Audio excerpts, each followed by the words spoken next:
આ સંસારમાં બધા જ લોકો જ્યારે કદાચ આપણો સાથ છોડીને જતા રહે ત્યારે દુઃખ ન લાગે. આ દુનિયાનો દીકરો ગમે તેટલો મોટો થઈ જાય, દીકરાની ઉંમર કદાચ 70 વર્ષની થાય અને એની 90-95 વર્ષની માં જ્યારે મૃત્યુ પામે ત્યારે 70 વર્ષનો દીકરો બેઠો બેઠો રોવે, કેમ? આ સંસારમાં મને બધાય તમે કહેવા વાળા હતા, પણ તું કહેવા વાળી માં વહી ગઈ.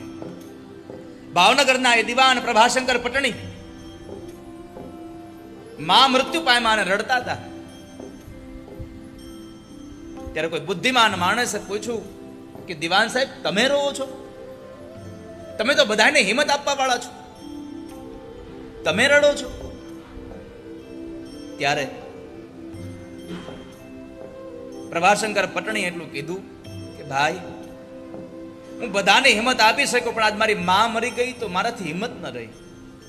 હું મારી આંખના આંસુને રોકી ન શક્યો. કેમ?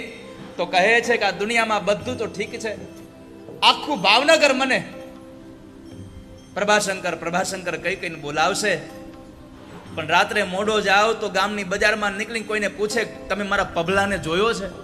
મને પભલો કહેવા વાળી વહી ગઈ.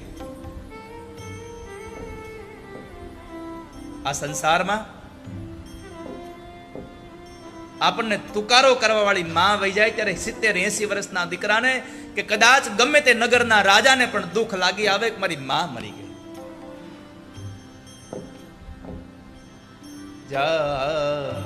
વન વગડાના